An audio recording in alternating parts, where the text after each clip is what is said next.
Bonjour, Denis Damien, SARL Maneco. Je vais vous présenter les iMop XL, autolaveuses par définition.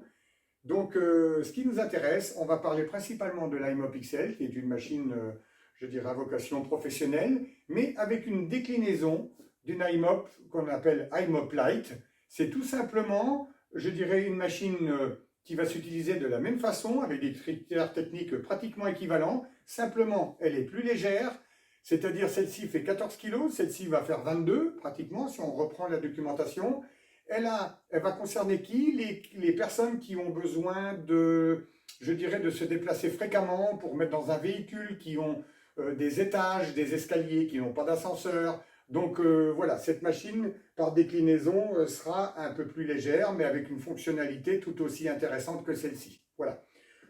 Donc cette autolaveuse, rassurez-vous, tout à l'heure, on fera une vidéo sur la manipulation. L'intérêt est de présenter pratiquement en statique cette machine avec les critères les plus importants. On pourra revenir dessus, bien entendu, puisque vous aurez la possibilité de communiquer avec nous, de vous appeler, de vous donner des éléments techniques.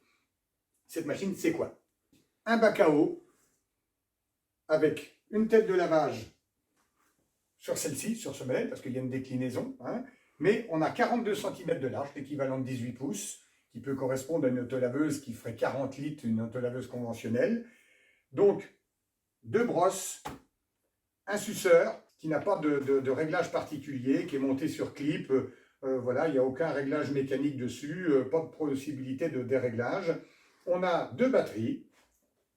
Alors, deux batteries, tout simplement. Possibilité, 1 heure d'autonomie avec 5 heures de charge sur les batteries 9 ampères. Celle-ci, c'est 14 ampères, 1 heure et demie d'autonomie pour 1 heure de charge. Donc, évidemment, à chacun d'imaginer ce que l'on peut faire avec des batteries au lithium. On a la possibilité, un bac d'eau propre, un bac de récupération de sale, avec une facilité exemplaire, on peut, je dirais, le dégrafer sur la machine. On a la possibilité de remplir sur des robinets, en le dégrafant ou la machine complète, sur des petits robinets avec, je dirais, dans des petits lavabos. Donc, on peut remplir, je dirais, globalement partout. Hein. Donc, ça, c'est très important. On n'a pas toujours le local technique pour mettre un réservoir dessous, sous un robinet. Donc, inutile de faire demi-tour autour de la machine. On la pivote. On a un bac de sale, voilà, que l'on peut vider, voilà, et puis mettre de l'eau sous un bec verseur de robinet, de le nettoyer, de le clipper comme ça. Donc, vous voyez, les accessoires sont aimantés, clipsables pour beaucoup, facilité de démontage des brosses, vous voyez, donc on réduit les problèmes d'hygiène parce que les brosses ne sont pas au contact du sol. On a ce que l'on pourrait dire sur les brosses par rapport à la monobrosse, hein, en puissance de travail, c'est qu'une monobrosse qui fait 30 à 40 kg, eh bien évidemment, on a un disque de 17 pouces. Eh bien, tout simplement, on a moitié moins de surface qu'une brosse de monobrosse. Évidemment, comme l'appareil, la machine fait 22 kg, elle sera l'équivalent en pression cm² d'une monobrosse. D'où l'intérêt, je dirais, globalement, de pousser la monobrosse au placard pour les problèmes simplement musculaires. À partir de là, je vous fais juste une mise en œuvre très rapide et on passera sur le module suivant. Donc, quand j'arrive au pied de la machine, j'ai simplement un geste en respectant la position de mon corps, me baisser comme ceci. Je vais prendre mon pouce, puisque c'est un aimant qui retient la tête pose au sol. Voilà, je vais simplement avec un bandeau de commande comme une autolaveuse avoir toutes les fonctions. Je vais tout simplement là faire les 3 fonctions. Je brosse, je mets de l'eau et j'aspire. Simplement, je me mets derrière. J'ai la possibilité, chose très importante, de basculer un petit support ici, qui limitera l'effort sur le fait des personnes qui ne respecteraient pas, je dirais, les consignes, de le supporter au bout des épaules, ce qui vient que la machine est retenue comme ça, donc je n'ai pas d'effort à fournir, si ce n'est que de lever légèrement pour que la machine avance.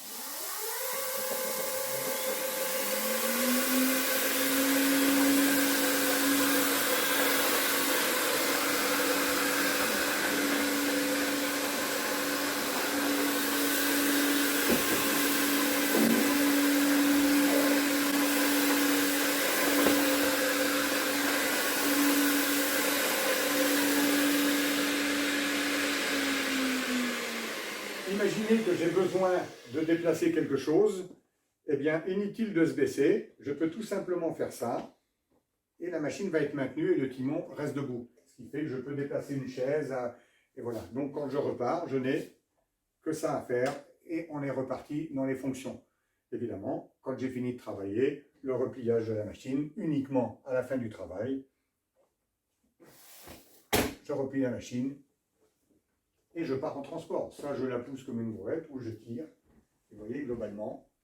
Et j'ai la possibilité, dans certains cas de figure, où on a, je dirais, dans les collectivités, telles que les mairies, ou je dirais, on peut avoir un gymnase un peu plus loin, avoir une bibliothèque qui est de l'autre côté de la rue, etc., eh bien, d'éviter le transport, parce que les roues ne sont pas prévues à cet effet pour rouler sur les trottoirs, ou un minimum, bien sûr, eh bien, je peux très bien monter l'autolaveuse sur le chariot, et à partir de là, ce chariot peut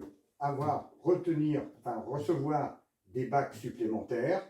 Le chargeur est intégré, on met tous les accessoires, on n'oublie rien, on peut se déplacer d'un site à l'autre uniquement, je dirais, voilà. À partir de là, quand on a nettoyé la machine, bien sûr, eh bien, on a juste à mettre en charge des batteries.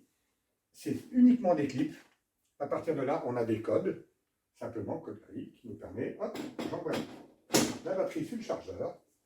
Je fais la même chose de l'autre côté.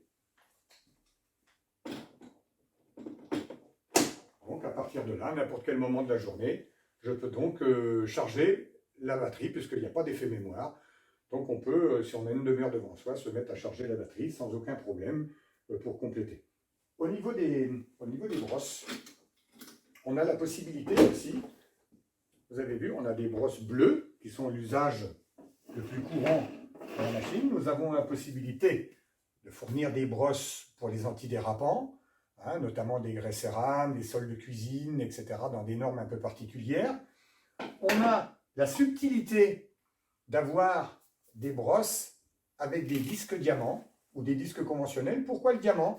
Simplement, on retiendra qu'avec du diamant, uniquement avec de l'eau dans la machine et sans chimie, et ça je mets l'accent là-dessus, parce qu'aujourd'hui, la chimie encombre les surfaces, nous crée des biofilms, et l'action mécanique puissante de la machine avec des diamants, bien sûr, les diamants, le mot diamant peut vous faire peur, mais on utilise des grains de 800, des grains de 1500 qui sont validés par des fabricants de thermoplastiques. On enlève les fines micro-rayures sur les thermoplastiques, on obtient des sols très propres, qui brillent, évidemment, qui ne sont pas forcément glissants, parce qu'on pense que quand ça brille, ça glisse, parce qu'ils sont dépourvus tout simplement de biofilms et je dirais, de produits au sol. Donc, il y a une déclinaison de disques en fonction des critères techniques et des problèmes qui sont invoqués sur les sols. Au prochain module, simplement pour la maniabilité et le nettoyage de la machine.